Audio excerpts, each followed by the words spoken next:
Welcome to the Meghan Markle show. Today we want to go into the mindset of Meghan and realizing, hey, what is the belief system behind her fear? So we can today analyze what is fear doing. And this is not only Meghan, we all have this fear, but we will see this is a very interesting fear against negativity, against other beliefs, against other mindsets, other perspectives. And we want to show you what could be the problem with all these fighting against negativity. So let's analyze the body language. Let's look into the emotions. Let's go. You could either succumb to it or nearly succumb to how painful that is. And maybe in some regards, because I was pregnant, that mammalian instinct just kicked in. Do everything you can to protect your child and as a result, protect yourself too. But, I think as we look at what's happening in social media, there is so much work to be done in terms of keeping people safe. That starts as we see what's happening with children and their exposure to things, but also just creating these habits that what I find the most disturbing, frankly, especially as a supporter of women, is how much of the hate is women completely spewing that to other women. And I cannot make sense of that. Did you see the fist? Yeah, we have to protect our children. Protection. And how does it feel when I exaggerate it a little bit? Yeah, I have to protect against the evil forces. Just to make it better, a little bit more understandable. How does it feel? Does it feel a little bit more like anger, being aggressive? And this is very common, that this fear, I have to protect my child. I have to protect all the children in this world. I have to protect them against the evil forces. So you are the wrong person. So I have to do everything to... Yeah, what does she have to do? So we will go into this and look, what is her idea? What should we do with the aggressors? And who is the aggressor? Who got the definition of the aggressor? There is so much work to be done in terms of keeping people safe, because I understand that there are certain platforms. Look, today's a really good example.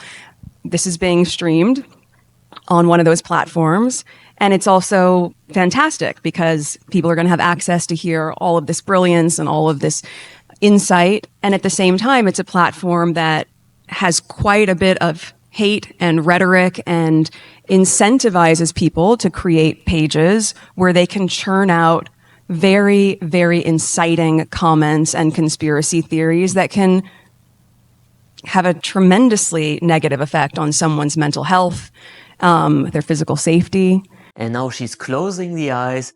So much work has to be done, and then the eyebrows are raising up. Very typical body language. I'm closing my eyes. I don't want to see how much work it is. And then raising up the eyebrows means I want to emphasize it. Yeah, every time when we are the eyebrows going up, like, look at this. Yeah, can you see it? I want to show you how much work it is, but I don't want to see it for myself. But what is the work we have to do to keep the people safe? Just to give you some historical ideas, this safety, this freedom, and we have to be safe in this freedom. Maybe you can remember some ideas in our past.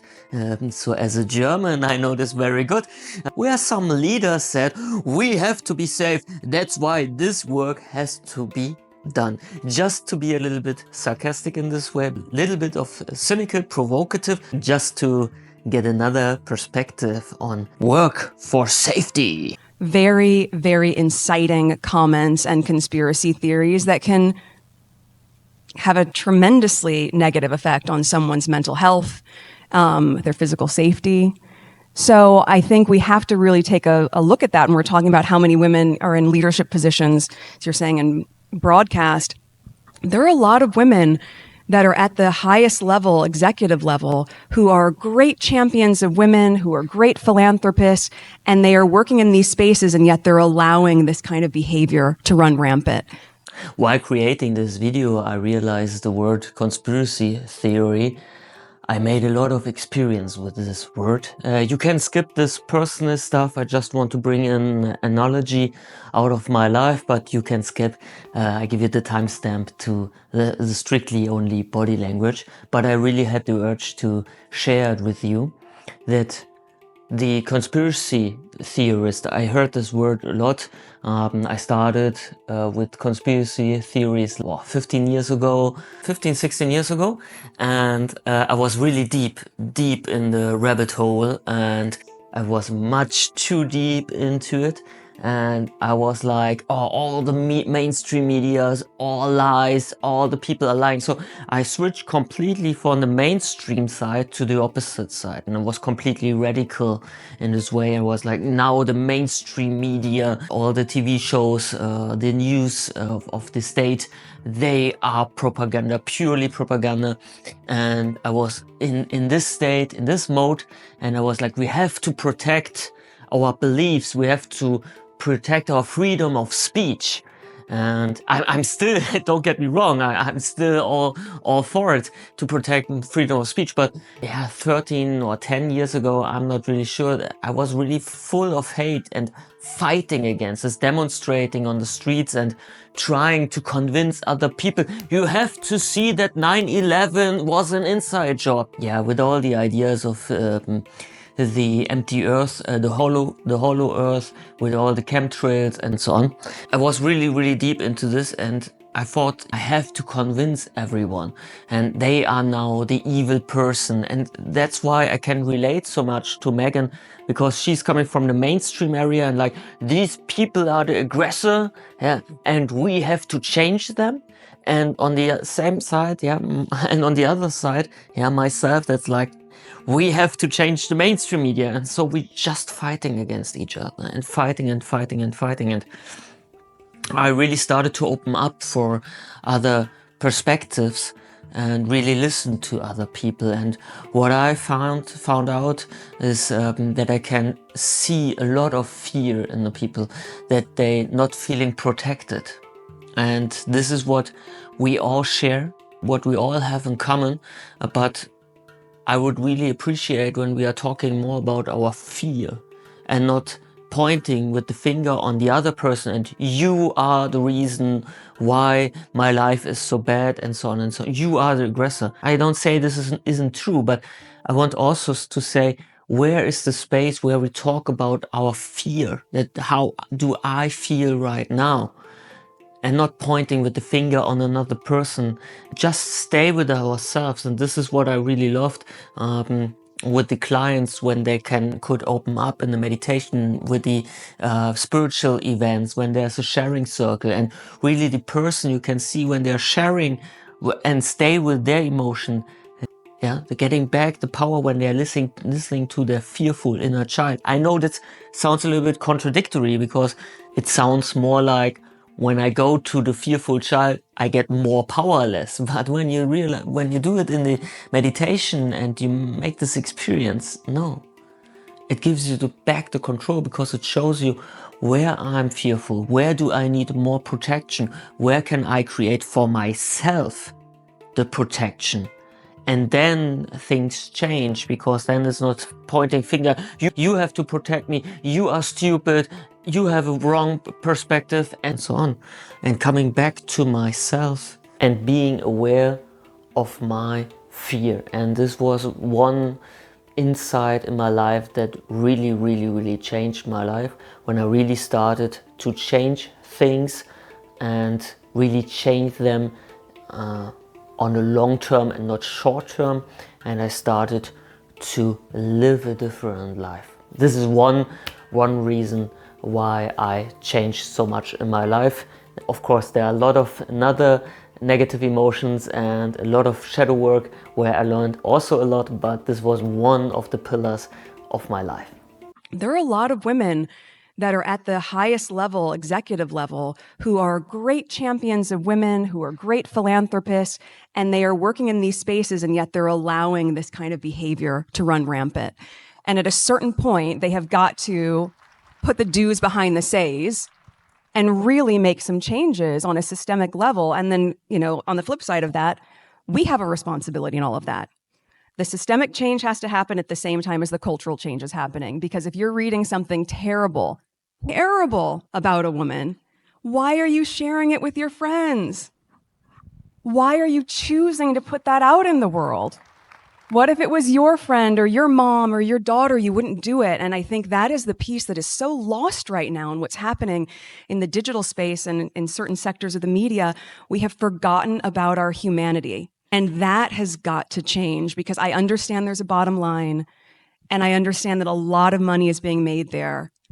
But even if it's making dollars, it doesn't make sense. What we got here is that we are going deeper into the mindset. So I want to talk about this special part. Happen at the same time as the cultural change is happening. Because if you're reading something terrible about a woman, why are you sharing it with your friends? Why are you sharing it with your friends? So this is the question she's asking. So when there's negativity, when there's something terrible, don't talk about it. And you know, this mindset I found a lot with clients in their families. It was completely the same. The parents were like, let's don't talk about it. We don't want to talk about the problems, about the terrible things. And then when we just don't talk about it, what happens? Short-term solution, it goes away. Yeah, because now we are all quiet.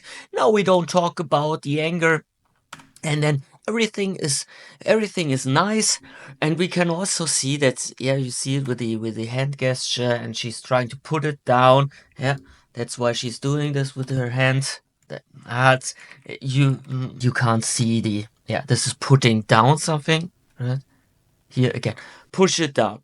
Yeah, bring it under the carpet that no one can see it. Push it down. Yeah, so this is the gesture and fitting to the mindset of, I want to get rid of it, and please no one shares any terrible stories again. Or maybe the question would be, but when a woman is reading something about a man, something terrible, should she post it then? Yeah. So we could also ask this question. Yeah, just an idea. Maybe she would say, no, don't post any terrible things at all, and don't bring any negative emotions into the internet. And the question that's rising up here is, because of the fearful child in us, is like, okay, isn't it allowed any negative emotions? And who has the definition of negative emotions? So who's saying that anger is a negative emotion? Or I use negative and positive because I see it more like a mathematical way that we have. I wouldn't say that -1 is a bad number. Yeah, so that's why positive and negative is for me a neutral word. But when you bring value to the emotion and you say negative, so anger is a bad emotion, aggression is a bad emotion and cannot be happening, then we are going into a, I call it the racist again, to be racist against emotions. Yeah. And then we are saying, oh, only happiness is good. This is a good emotion. And all the other emotions, sadness is a bad emotion. Fear is a bad emotion. And let me tell you this, what happens when I want to drive with my bicycle and I have no fear? And I'm like, oh, I don't need a helmet. I have no fear. I'm driving 200 miles per hour with my bike. No problem. I have no fear. Hey, I'm on the Autobahn. Hey, I'm just driving my 260 km/h. And then, hey, let's steer left. I have no fear. Yeah, you can see the problem. So we need these emotions, but it's very hard for us to understand this, that we need negative emotions, and we never went into meditation and really listen to these emotions. Before we go to the next video, I want to show you the body language of blinking with the eyes. And when we are blinking a lot of the eyes, that means I don't want to see something. So she gets asked with the social media. Yes, social media is a environment that I think has a lot of that. You see the blinking, how much she's blinking? Social media is a environment that I think. So first of all, rising the eyebrows again, closing the eyes and then opening the eyes, but has a lot of that. You know, bop, bop, media is a environment that I think has a lot of that. You know, and you see how much she's struggling. It has so much of, and then she's breathing in again, closing the eyes. It's beautiful, beautiful, yeah. Closing the eyes because there is so much fight in herself going on against this negativity, and this is not allowed. And all this is body language and tension. I don't want to see it. So what are we doing different in the shadow work?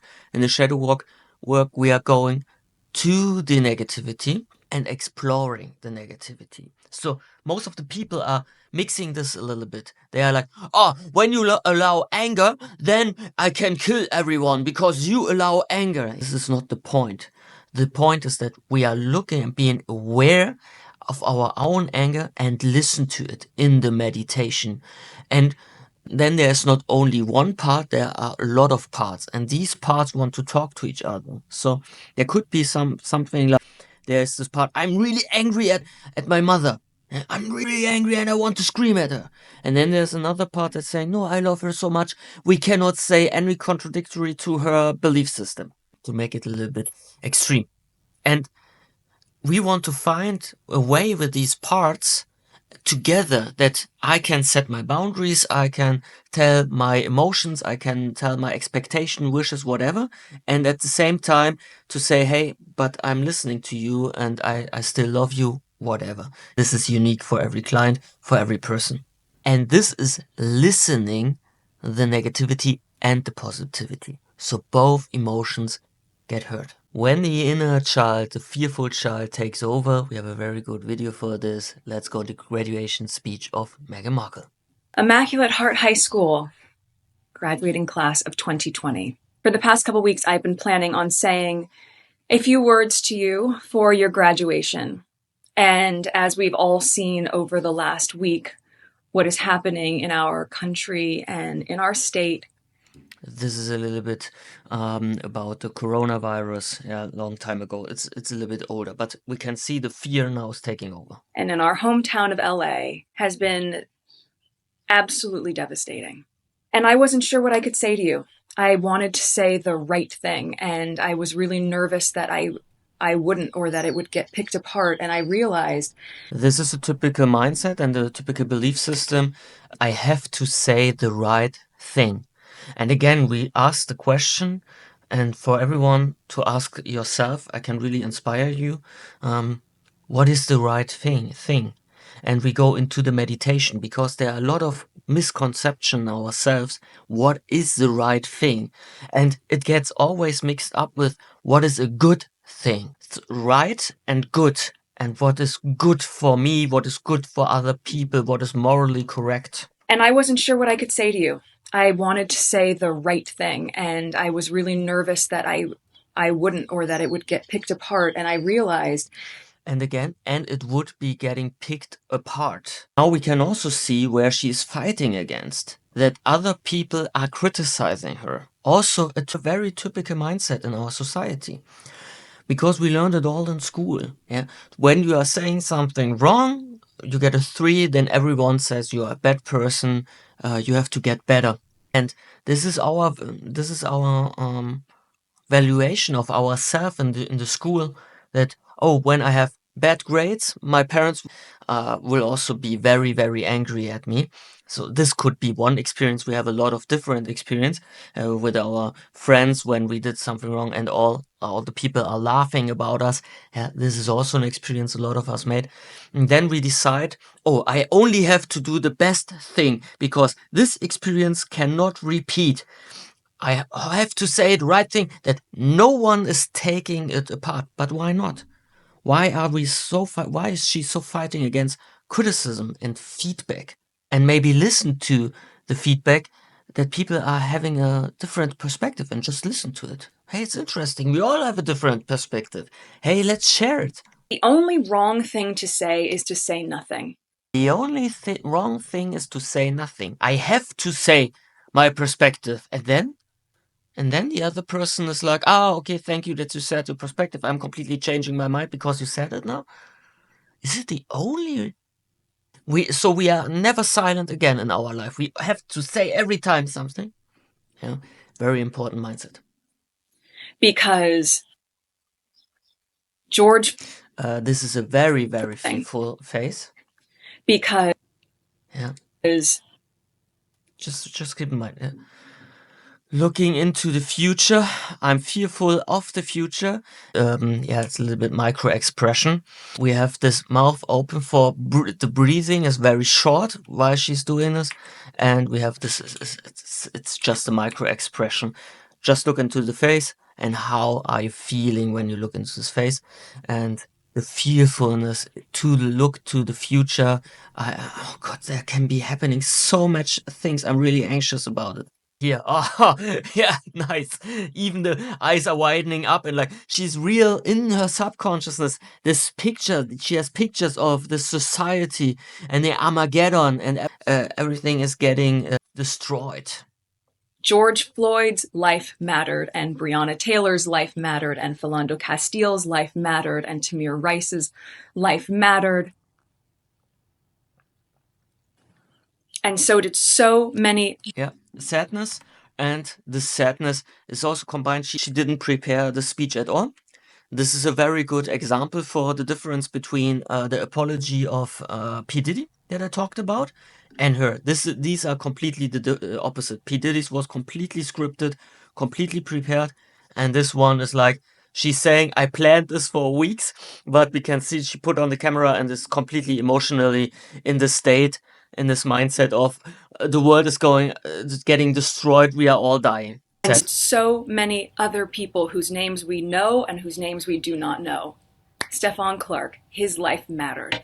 This is a very interesting thing of clapping the hands. I talked about this a lot. This is anger. And what this anger wants to do is like, his life matters. So change your mind. He died. And can you not see what's happening? So when we have a technique to convince other people with the idea of, can't you see how bad this is? You're hurting me. I'm ill. This one died. This happened, and this was getting destroyed. So can't you see it? How bad you are? We are all victims. I am a victim. And I was thinking about this moment when I was a sophomore in high school. I was 15, and as you know, sophomore year is the year that we do volunteer work, which is a prerequisite for graduating. And I remember my teacher at the time, one of my teachers, Miss Palia, said to me before I was leaving for a day of volunteering, always remember to put others' needs above your own fears. And suddenly there is the sentence of put above your fears. Aha. Now we have the mindset with how to do it with the fear, what we do with the emotion fear. So, put others' needs always remember to put others' needs above your own fears. And that is put the other needs about your own fears. So these fears are getting suppressed. I shouldn't listen to my own fear. Stuck with me through my entire life, and I've thought about it more in the last week than ever before. Yeah. So the first thing I want to say to you is that I'm sorry. I am so sorry that you have to grow up in a world where this is still present. So we can see how she's interpreting this belief system. Put the needs above your fear. So then she's saying, I'm sorry. So this is her idea. To say sorry is giving the other people their needs. But why does she know what are the needs of the other people?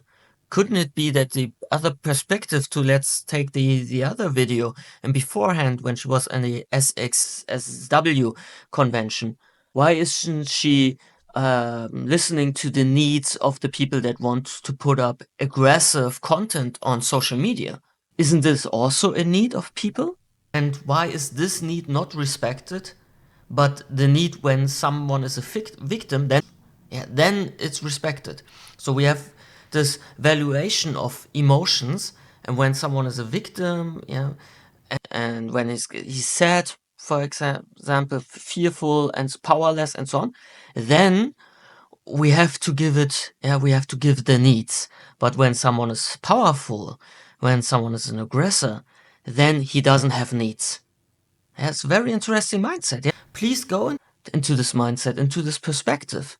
I had the same in my past, in the like 10 years ago, 15 years ago. I had the same mindset. And I was like, when there's aggressor, then he is bad and he has no needs. Of course he has needs. In my world, he wants something. He wants to get attention. He wants to get that someone is listening to him. He wants to express himself. What could it be? And so that's why we are going in with the clients into the meditation to really listen to the anger. I was 11 or 12 years old when I was just about to start Immaculate Heart Middle School in the fall, and it was the LA riots, which was also triggered by a senseless act of racism. And I remember fear. This is anger. Yeah. Now her anger is expressing. It was the breathing out, and now LA riots, which was also triggered by a senseless. This is senseless act of racism. And when she is in this anger emotion, she is looking in a different direction. Now she is looking in this direction. Very interesting. By a senseless act of racism. Did you hear it? This, the S loud, very, very common when we are angry. The T or S or K. These are much more expressed. Senseless act of racism. So we have this S. And I remember the curfew, and I remember rushing back home, and on that drive home, seeing ash fall from the sky and smelling the smoke and seeing the smoke billow out of buildings and seeing people run out of buildings carrying bags and looting. And I remember seeing men in the back of a van just holding guns and rifles. And I remember pulling up to the house and seeing the tree that had always been there completely charred. And those memories don't go away. And I can't imagine that at 17 or 18 years old, which is how old you are now, that you would have to have a different version of that same type of experience. That's something that you should have an understanding of. So we can see she's fighting against this, still fighting against this image in herself, in the subconsciousness. And with all the clients, when we have such a traumatizing situation in our past, and I really love that she's sharing it. I wouldn't say for a graduation speech this is the fitting space for it, but I love that she's sharing it because I want all the people to share more about their emotions and their inner world. I really love it and really respect it. In front of the camera it's even harder. But what I can see is definitely she's still fighting against this picture, and like, this should not happen.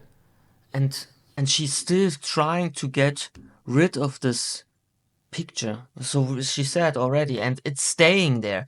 And the picture is staying there. And she doesn't say it like, the picture is there and all good with the picture. Yeah, when you can really hear that she's saying, and the picture stays with me. Yeah. So she's still fighting against this emotion, against this experience. This could not happen, and I have to do everything to get rid of it, that the experience is not repeating. But an understanding of as a history lesson, not as your reality. So I am sorry that in a way we have not gotten the world to the place that you deserve it to be. The other thing, though, that I do remember about that time was how people came together. And we are seeing that right now. We are seeing that from the sheriff in Michigan or the police chief in Virginia. We are seeing people stand in solidarity. We are seeing communities come together and to uplift. And you are going to be part of this movement. Oi, and you are going to be part of this movement. Now we have it. These are the good guys, right? This movement, these are the right people. Interesting, right? You are gonna be. There's no other choice. When you have a different opinion, when you have a different perspective, and you go to another movement, then you bring back the ashes, the raining ashes, and the burning tree.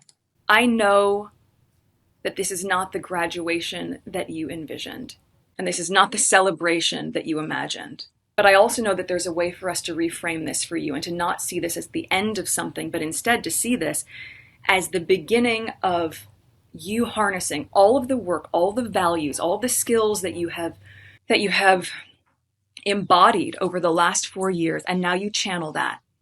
Now all of that work gets activated. Now you get to be part of rebuilding. And I know sometimes people say, how many times do we need to rebuild? Well, you know what? We are going to rebuild and rebuild and rebuild until it is rebuilt. Anger again. We can see now the chin is tightening up. We rebuild, exaggerating. We rebuild and rebuild again till everything else is destroyed. What is she rebuilding? Going to rebuild and rebuild, and this is the voice getting stronger. Here you can see the tension here in the chin. Yeah. rebuild and rebuild until it is rebuilt. Until it is rebuilt. Because when the foundation is broken, so are we. You are going to lead with love. You are going to lead with compassion. You are going to use your voice. Yeah.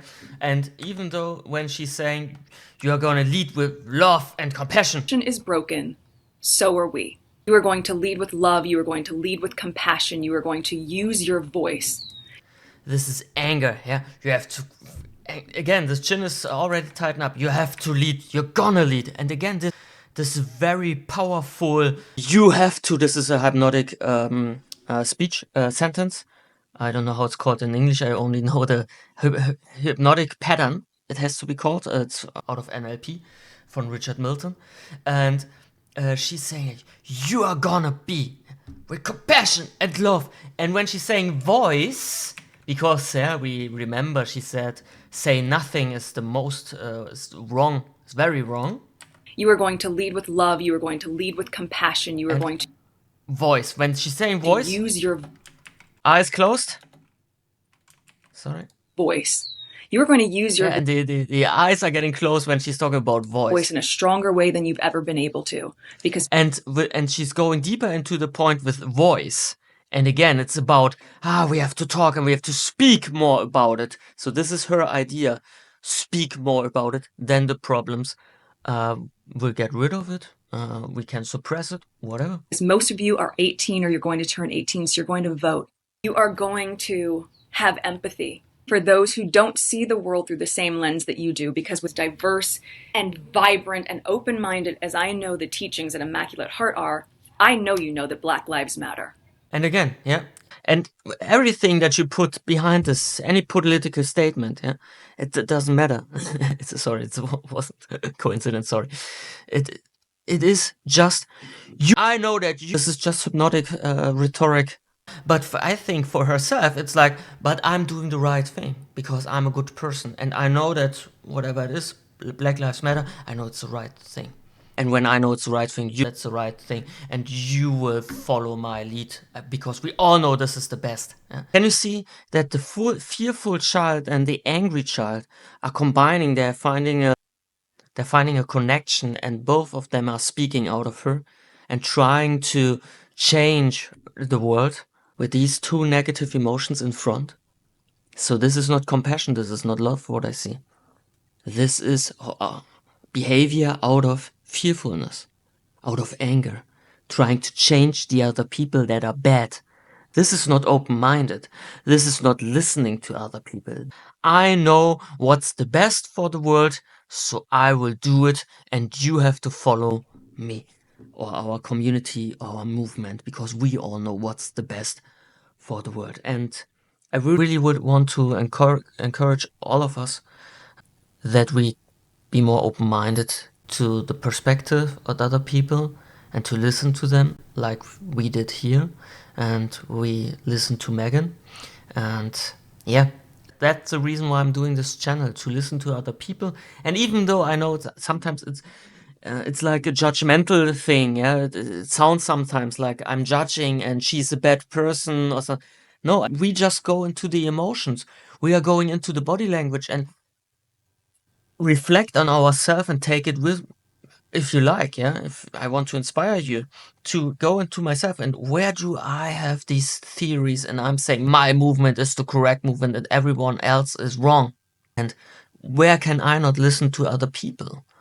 It's not like you have to or something like this. And it's not about it. It's more like, what I'm fighting against, where I'm fearful, where I'm getting angry. This is my inspiration of this video.